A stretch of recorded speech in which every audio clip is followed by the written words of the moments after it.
Hello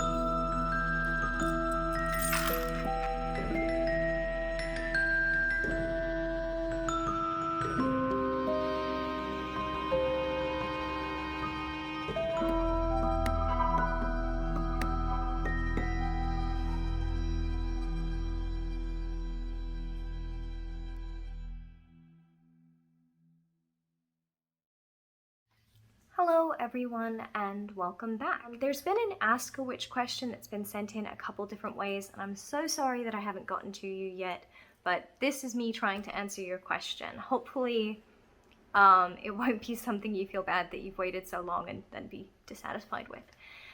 Right, so the question that has been sent in for Ask a Witch is regarding the ghost portrayal in the TV series The Haunting on Hill House and Bly Manor. So having read both of the books that these are based off of, so the one by, I think it's Shirley Jackson, but I probably should have looked that up before filming, that was in the 1950s, I think, and of course Turning of the Screw, which I love, and then having watched one of these so far. I watched The Haunting in Hill House. I haven't watched Bly Manor yet, because I do find the original pedophilia references in The Turning of the Screw to be super distressing. It was really well written and I'm glad that I've read it, but I don't know that I really want to watch that as a television series at this time with my mental health the way that it is, so I've only seen the one. I've heard good things, but I did look up some of the ghost portrayals because that's the question.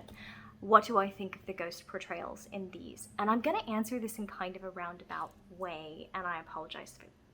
So to start with, as a reminder, when we get sent an Ask a Witch question, we are being asked our perspective, how we would do things, how we perceive things. So I'm answering for myself and not, say, for any of the other staff or volunteers for Sanctum of the Craft. Like, this is not Ian's answer, this is not Tina's answer. If someone wants their answer of this question, you know, specify.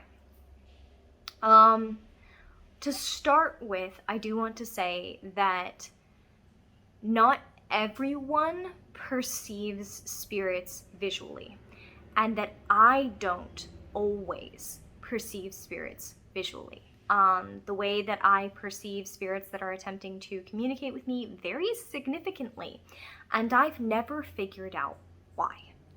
Some spirits, I see them as if they are a real person standing there talking to me, like a completely, like a person, like if I was talking to Yun. This has caused some problems for me in my life.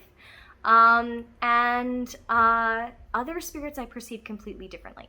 So I'm going to run through the different ways that I've seen spirits through my life and perceived spirits through my life when I don't see them. Before I do that, I just want to clarify, I don't care if you want to say that I'm bag of cats, you know, that I'm round the bend. I don't care if you want to say, that's impossible, nobody does that. I've had my bits of proof through my life, and I've also had my moments of questioning my own mental stability. My most recent discussions, which were last year in 2022, with a psychologist, involved them explaining to me that the current DSM would not label the way that I perceive spirits as some kind of pathology or mental illness, because it is part of my culture and part of my spirituality and part of my religious beliefs.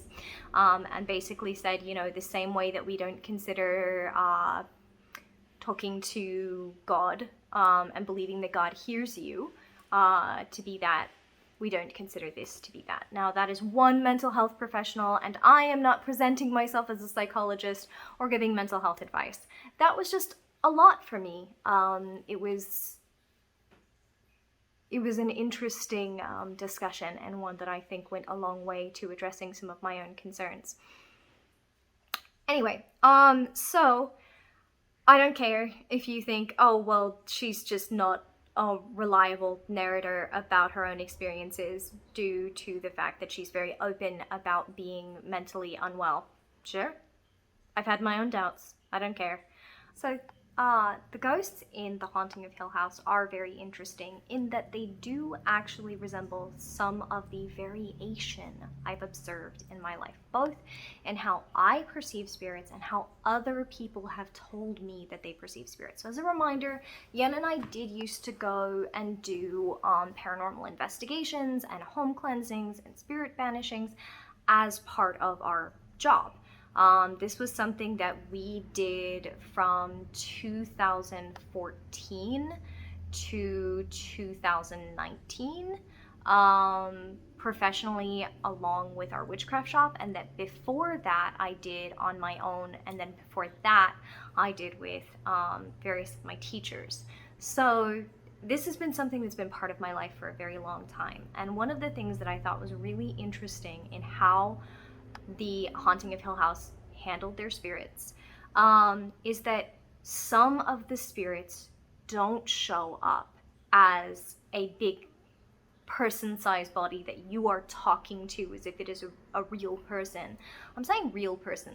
I'm going to come back to that in a moment. But instead you get glimpses of them in shadows, in reflections, and there's a lot more of them than those that directly interact with the family. There are ones that are just watching. There are ones that are just hanging out. That is basically my experience, that the dead far outnumber the living, and that there are definitely dead that just hang about, and there are non-human ghosts. So spirits that are not human ghosts, that also just kind of hang about, observing, that you catch a glimpse of in the shadows, or out of the corner of your eyes, or through a witch's eye, or that you feel but don't see. So I really liked that they included that if you're watching closely, you can see spirits moving that the family don't acknowledge and don't even realize are there.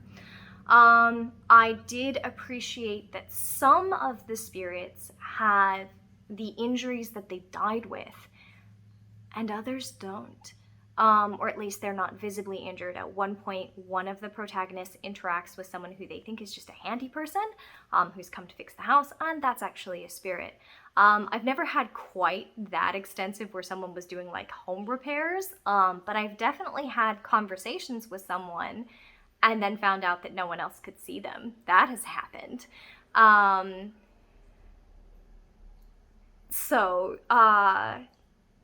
Sometimes spirits appear with the injuries that they died with. And some of them appear in a partial state of decay, like past the point of death and the injuries that caused their death, how they must look or must have looked at some point in the process of breaking down and returning to the earth. I find that fascinating. Why do they look like that? And you can find accounts of that throughout history. So that's not just me perceiving them that way. There are people saying throughout historical records, I saw ghosts that looked like they were rotting in the grave. And it's like, but why though? Why do those human spirits choose to look like the moment of their death, or like some arbitrary moment in the process of breaking down in their graves? You know, what about that moment is so significant to them that they would portray themselves that way? And then some of them look like perfectly fine. Sometimes they're dressed in their favorite outfit, or the outfit that they wore the most often.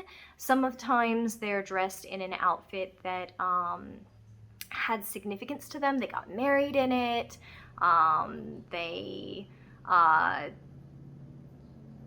There's some oddness to how spirits are portraying, and I don't know if it's something that they pick. I don't know if they choose that, or if it's assigned to them by some kind of arbitrary, culture-specific, tradition-specific rules that are like, you shall appear like this. In which case, why, let's say we're looking at Catholicism, are some Catholic ghosts appearing in one way and others appearing another? And I don't know. I don't have any answers. One of the things that's interesting to me about the series is there are spirits that originally are only perceived by the children. That I have definitely encountered. Yen and I have been called in for families when they're like, at first we thought it was perfectly innocent and fine, and our kid just had an imaginary friend, but it has gotten spooky and we need some help. And oftentimes the children are either the first or the only people able to see the spirit, to perceive the spirit. And I definitely as a kid saw more than I do now. It's been actually an active process to keep my mind open, to enter into trance states, to try to perceive things. It seems that some things only want to show themselves to children, and some things are just more easily perceived by children. And no, I don't think that that's always because something wants to feed off of or harm children. I don't. I do know that there are things that do, and that children have their own special kind of magic. But I've definitely noticed that children's spirits, like the spirits, the ghosts of dead children, often like to appear to children. Playmates. So, anyway, moving on. Things I like. There's the one spirit, the bent neck lady, that likes to appear during incidences of sleep paralysis. And this is so hugely prevalent. People perceiving spirits during sleep paralysis. Now, there's a lot of people who say, well, there isn't really a spirit there. That's your mind supplying an explanation for your sleep paralysis episode. And then there's a whole bunch of people in the paranormal world who say, no. Sleep paralysis is always caused by some kind of otherworldly entity that's harmful, malicious, subversive. In this particular case, it's actually really tragic. I'm not going to spoil it. But that's really common, seeing something during sleep paralysis. And as always, I fall in a kind of a nuanced, well, not always, there are exceptions, but I fall in a nuanced middle position on this, where I can see both sides, that both it's the brain trying to provide an explanation for a sleep paralysis episode caused by non-spiritual, non-paranormal, non-otherworldly things, and also that spirits might be causing it. I also think it's possible that spirits use a sleep paralysis episode just like they would use a dream state in order to appear, because you're in an altered state of consciousness and you are vulnerable in some way. Which leads me to the next one. Another thing that happens in the series is that a spirit starts influencing the mind of someone and it becomes borderline possession. This is another way that I found that spirits portray themselves to people, is that you don't see it, you're not talking to it, but it's influencing you. And I'd love to say that it's always as clear-cut as images or whispers, but sometimes what it seems to be is impulses, raised or heightened emotions, which then leads me to the next one. One of the things that I've seen in some shows, but not in others, is spiritual influence causing headaches, nausea, confusion, weakness, sickness, basically there's so many different interpretations on this. If y'all want, let me know in the comments below, and I'll go into what Yan and I used to consider the symptoms of a haunting, or the symptoms of spiritual activity in a house, harmful, malicious, etc. I will remind all of you that our patrons do gain access to exclusive content, and one of the series that we did for Patreon was how to deal with harmful, malicious, and subversive spirits and various things that we had encountered. So a lot of that detail is up for patrons from our Patreon-specific classes, which you can find at patreon.com/Sanctum of the Craft. That's patreon.com/Sanctum of the Craft. But I digress. Not only heightened or disturbed emotions, or not making good decisions or clear decisions, making decisions that the spirit would want you to do, to make, but also feeling sick, having symptoms of, everyone knows the cold spots, but symptoms of emotional or mental or physical draining, like someone's drawing off of you or leeching off of you, is really, really common. Some series get into that and some don't. I do think it's really interesting how the house seems to be feeding off the people in it, how the spirits seem to be emotionally and mentally influencing the people. I thought that was really well done in this particular series. Lastly, I want to touch on, I think it's so fascinating when series choose to emphasize a house having a personality or not. AHS's American Horror Stories Murder House had some really interesting elements of this, and some elements I didn't like. In my experience, the older a house is, and if it's made out of certain materials, it does kind of gain a form of sentience, a form of personality, and then start drawing in spirits. And not only things like in AHS, it's someone who died on the property, but I've seen houses act as like a magnet or a collection area for all the spirits in an area where things come and go. More come than go. And you can wind up with just a house full of stuff. Another element I like, hearing knocking before you see anything. That's pretty common too. Hearing things, smelling things, noticing things out of place before you ever see anything. In my experience and with Yen, we often saw escalation, where it started with a few symptoms, and then eventually you had, the bed shaking at 3 o'clock in the morning and things getting thrown against the walls. One of these days, if y'all are interested, I'll film a video talking about how we determine whether we're dealing with, how we determined, because we don't do this anymore. I am retired. I am emphatically retired. A ghost versus, say, a poltergeist versus, say, a harmful or malicious entity. I'd be happy to record that.